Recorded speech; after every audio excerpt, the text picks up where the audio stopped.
पाकिस्तान इस वक्त बड़े नाजुक मराहिल से गुजर रहा है। इस वक्त एक तरफ तो दोहा के अंदर टर्की के अंदर मुज़ाकरात हो रहे हैं और मुज़ाकरात हो रहे हैं तालिबान की अफगान हुकूमत के साथ, और पाकिस्तान उनको समझाने की कोशिश कर रहा है कि जनाब बात ये है कि आप हमारे ब्रादर इस्लामी मुल्क हैं, हम आपके ब्रादर इस्लामी मुल्क हैं, तो फिर आप टेररिज्म को क्यों पनाह दे रहे हैं, आप उनको सहूलतकारी क्यों कर रहे हैं।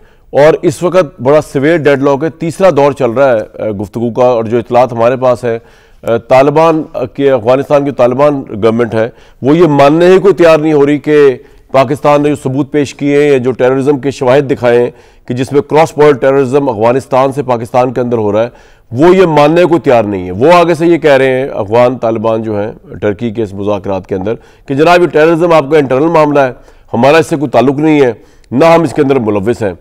तो पाकिस्तान के स्टैंस को जो क्लियर कट स्टैंस है कि आप टेररिज्म को बंद करें, टेररिज्म की सहूलतकारी, टेररिज्म की पनाहगाही, ये सब बंद करें और बल्कि उल्टा टेररिस्ट हमारे हवाले करें, इसको फिलहाल अफगान तालिबान ने एक्नॉलेज नहीं किया। और ये एक बड़ा सीरियस डेडलॉक है क्योंकि हमारा जो सीज़फायर रुका था दोहा में मुज़ाकरात से, वो उसकी बुनियाद इस बात पे थी कि बाकी के मामला टर्की में तय किए जाएंगे, यानी कि जो इस वक्त राउंड चल रहा है। और अगर यहाँ पे मामला ब्रेक डाउन होते हैं तो पाकिस्तान तो पहले अपनी इंटेंशन बता चुका है कि क्रॉस बॉर्डर टेररिज्म और अफगानिस्तान की जाहिरियत को जो है वो रिस्पॉन्स किया जाएगा, एयर स्ट्राइक्स के जरिए भी, बरी फौज के जरिए भी, चेक पोस्ट पे कब्जा करके भी, अंदर जाकर भी, जहां जहां पे पाकिस्तान की सिक्योरिटी को, नेशनल सोवरेनिटी खतरा होगा, अफवाज पाकिस्तान वहां पर भरपूर जवाब देंगी। अब इसका लिंक आप जोड़ें कि आज की एक और बहुत बड़ी खबर थी कि पाकिस्तान ने अपने एयर फ्लाई जोन को बंद कर दिया 2 दिन के लिए, और उसकी वजह यह बताई जा रही है कि हिंदुस्तान जो है वो फौजी मशक़ें कर रहा है आसमानों के अंदर, और एक तरफ हिंदुस्तान फौजी मशक़ें कर रहा है, पाकिस्तान ने अपना एयर फील्ड जो है, एयर जोन जो है, एयर स्पेस बंद कर दी है हर लिहाज से, और कमर्शियल फ्लाइट्स को भी तंबीह की है एहतियात करने की। एयर जोन बंद कर दिया पाकिस्तान 2 दिन के लिए। हिंदुस्तान फौजी मशक़ें कर रहा है, एयर मशक़ें कर रहा है, फौजी नहीं एयर मशक़ें कर रहा है। उस तरफ हिंदुस्तान की एलिजिड प्रॉक्सी जो है वो टर्की के अंदर पाकिस्तान के साथ बात करने को, डेडलॉक क्रिएट कर दिया, उस पर बात करने को तैयार नहीं टेररिज्म के सवाल के ऊपर। इन 2 हालात के साथ साथ जो केपी, जो कि मेन फ्रंट लाइन स्टेट है, जहां अंदर भी टेररिज्म हो रहा है और जहां से जंग लड़ी जा रही है अफगानिस्तान के साथ जब वो जाहिरियत करते हैं, उसका जो वजीर आला है वो किसी कंट्रोल में नहीं आ रहा, वो अपने कंट्रोल में भी नहीं है, ना वो गवर्नमेंट बना रहा है, ना वो गवर्नमेंट बनाने के उसमें वो कह रहा है जब तक ज़ियारत इमरान खान नहीं होगी तब तक वो कुछ करने को तैयार नहीं है।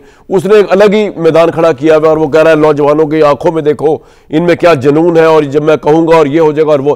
तो मुल्क जो है इस वक्त इकॉनमी के मसले अपनी जगह, आज़ाद कश्मीर का वो जो प्राइम मिनिस्टर चेंज हो रहा है अपनी जगह, ये तमाम मामले सेकेंडरी है। इस वक्त मुल्क की सिक्योरिटी, मुल्क की सॉवरेनिटी का इशू बहुत बड़ा इस वक्त चल रहा है, और इसके अंदर केपी मेन फोकस है, अफगानिस्तान के साथ हमारी टॉक मेन फोकस है, और हिंदुस्तान जो अफगानिस्तान के साथ मिलकर एलिजिडली जो है पाकिस्तान के ऊपर प्रेशर बढ़ाने की कोशिश कर रहा है। मेरे साथ सैयद मोहम्मद अली हैं, माहिर कौमी सलामती अमूर, पहले से बात करेंगे। इसके अलावा मजहर अब्बास साहब हैं, जब लतीफ़ अहमद अवैस साहब भी हैं। सैयद मोहम्मद अली साहब, वैसे तो तालिबान की ये तारीख है, अमेरिका ने इनको 1 महीने का टाइम दिया 9/11 के बाद हमला करने से पहले, और ऑफर दी थी अफगानिस्तान के उस वक्त तालिबान रजीम को कि आप उसामा बिन लादेन को हैंड ओवर कर दें या वहां से निकाल दें। उन्होंने ना उसामा बिन लादेन को हैंड ओवर किया, ना उन्होंने जो है वो उसामा बिन लादेन को मुल्क से जाने का कहा, उन्होंने अपनी हुकूमत तबाह करवा ली, उन्होंने अफगानिस्तान पर अटैक करवा लिया लाइट फोर्सेस का। वो अपनी लॉजिक पे चलें, जो उनकी लॉजिक है उसको एंगेज करना जो है बड़ा मुश्किल हो जाता है।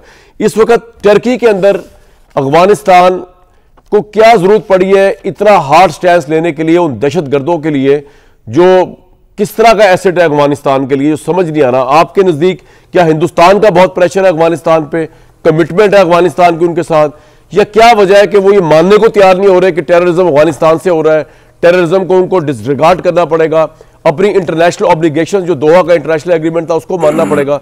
क्या वजह आपके ख्याल में, डेडलॉक क्यों है?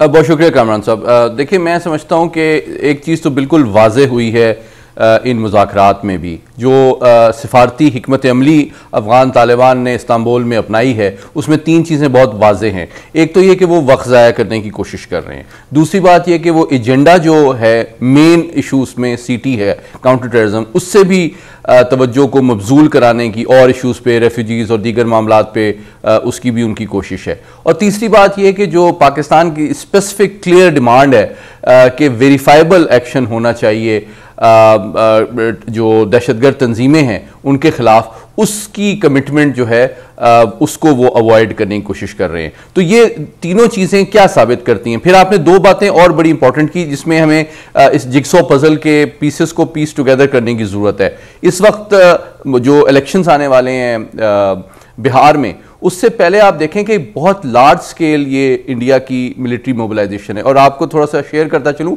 ये ट्राई सर्विसेज काफ़ी लार्ज स्केल एक्सरसाइजेज हैं। तकरीबन आप समझे कि पंजाब से सिंध तक का जो इलाका है उसमें एयरफोर्स, आर्मी, नेवी तीनों की भारत की अफवाज जो हैं वो इस वक्त हाईली मोबिलाइज्ड हैं। और आज जो ताज़ा तरीन इतलात आई हैं उसके मुताबिक उन्होंने कमांडो फॉर्मेशंस और ड्रोन जो हैं उनको भी बॉर्डर के करीब डिप्लॉय किया है। इसी के तहत हिफ्ज़ मा तक़द्दुम को जहन में रखते हुए पाकिस्तान ने जो जनूबी पाकिस्तान है, जो बॉर्डर के करीब एरिया है, उसमें जो है अपनी एयर स्पेस को क्लोज किया है ताकि किसी भी किस्म की कोई फॉल्स फ्लैग ऑपरेशन या कोई मिस एडवेंचर के लिए हम पूरी तरह, हमारी एयरफोर्स और आर्म फोर्सेस तैयार हैं। दूसरी जानिब जो है हम आते हैं अफगानिस्तान की तरफ। तो अब अफगानिस्तान का जो तर्ज अमल मैंने आपके सामने रखा वो ये बात साबित करता है कि अनफॉर्चुनेटली पिछले 4 साल की हमारी कोशिशों, खैर सगाली, इंसेंटिव्स के बावजूद, बजाय इसके कि वो पाकिस्तान के साथ इस खित्ते में अमन, तरक्की, खुशहाली के सफ़र में शरीक हों, वो लगता यह है कि भारत के एक प्रॉक्सी के तौर पे इस खित्ते में अपना फ्यूचर देख रहे हैं, जो उनके अवाम के साथ भी बड़ी अफसोसनाक बात है और इस खित्ते के हवाले से भी और उनकी अपनी हुकूमत की लेजिटिमेसी के लिए भी। इसलिए मैं समझता हूं कि पाकिस्तान को अब हमारे पास जो है ऑप्शंस हैं अभी भी। और एक चीज़ हम बिल्कुल वाज़े, आई एम श्योर हमारे जो इंटरलॉक्यूटर इस्तांबुल में हैं वो उनको कह रहे हैं कि देखें, अफगान टेरिटरी से कोई भी अगर अटैक हमारे सरजमीन या लोगों के खिलाफ होगा तो इसमें पाकिस्तान इंटरनेशनल लॉ के मुताबिक राइट ऑफ सेल्फ डिफेंस के तहत रिटेलिएशन का हक महफूज रखता है। लेकिन ये कोई जंग जो है, मैं ख्वाजा साहब से थोड़ा सा डिसएग्री करता हूँ, ख्वाजा आसिफ साहब से, ये कोई अफगानिस्तान या उनके अवाम के खिलाफ ऐलान जंग नहीं है। ये बहुत केयरफुल टारगेटेड रिएक्शन होगा, रिटेलिएशन होगी अगेंस्ट उन इंडिविजुअल्स के खिलाफ जो पाकिस्तान के खिलाफ डायरेक्टली इन्वॉल्व है। और हम तवक्को करते हैं क्योंकि ये लोग कमरान साहब पाकिस्तान जी बताइए। जी मैं सिर्फ कह ये रहा हूं कि अफगान अवाम और अवाम उनकी जो रियासत है उनके भी दुश्मन है, क्योंकि इसकी लेजिटिमेसी, इस्तेहकाम और तरक्की के रास्ते में वो रुकावट है। तो हमें ये मैसेज बड़ा क्लियरली अफगान हुकूमत को भी देना चाहिए कि जनाब आप या तो हमें ज्वाइन करें इनके खिलाफ एक्शन में, अगर आप खुद एक्शन नहीं ले सकते। नहीं वो तो नहीं मान रहे ना सर। कोई आपसे 2 सवाल और है प्रोटेक्शन ना दें। मोहम्मद अली साहब वो तो नहीं मान रहे इस बात को, तो सवाल ये कि वो नहीं मान रहे। अभी भी मुझे पता है कि वो इतनी ज्यादा इग्नोरेंस और इतनी ज्यादा अनरेडनेस दिखा रहे हैं पाकिस्तानी डेलीगेशन के साथ। वो कह रहे हैं हमारा तो ये मसला ही नहीं है। कहने का मतलब ये कि भारत की प्रॉक्सी के तौर पे क्या इतना इश्क जागा है उनको और क्या उनको फायदा हो रहा है उसका। हिंदुस्तान ना उनका उस तरह पड़ोसी है, ना हिंदुस्तान ने उनको सपोर्ट किया है, ना आइडियोलॉजिकल उनकी कोई हमआहंगी है। प्रॉब्लम क्या है अफगान तालिबान का? देखें 3 बुनियादी प्रॉब्लम्स हैं। डेफिनेटली सिग्निफिकेंट उनको ऑफर्स हैं भारत की जानिब से पाकिस्तान के खिलाफ, इकोनॉमिक इंसेंटिव्स हैं। दूसरी बात ये कि जो पावर स्ट्रगल है कंधार और काबुल में, उसमें कंधार की जो पाकिस्तान के साथ गुडविल भी है उसको मैं समझता हूं कि रिस्पेक्ट काबुल एडमिनिस्ट्रेशन नहीं कर रही है। And they are too ambitious and they are और वो बहुत ज़्यादा अहमियत दे रही है अपनी लेजिटिमेसी के लिए टीटीपी को। और तीसरी बात उनका ऑब्वियसली आपस में जो उनका एक कॉमराडरी वाला एस्पेक्ट है। लेकिन बड़ी इंपॉर्टेंट बात हमारी जानिब से 2 बातें करना ज़रूरी हैं। पहली बात ये कि हमारी कोई जंग जो है अफगानिस्तान या उनकी हुकूमत या अवाम के खिलाफ नहीं है, सिर्फ कॉमन हमारा दुश्मन है दहशतगर्दी। और दूसरी बात ये कि जनाब अगर आपकी टॉलरेंस सपोर्ट फैसिलिटेशन टीटीपी और बीएलए को जारी रही तो इसकी कॉस्ट जो है वो आपको भी बर्दाश्त करनी पड़ेगी। ये नहीं हो सकता कि इस दहशतगर्दी की कॉस्ट यूनिलैटरली सिर्फ पाकिस्तान ही सफर करता रहे। और आपके ख्याल में अगर आज टॉक्स जो है वो ब्रेक डाउन होती है तो फिर दोबारा हमारी जंग हो सकती है, झड़पें हो सकती है अफगानिस्तान के साथ?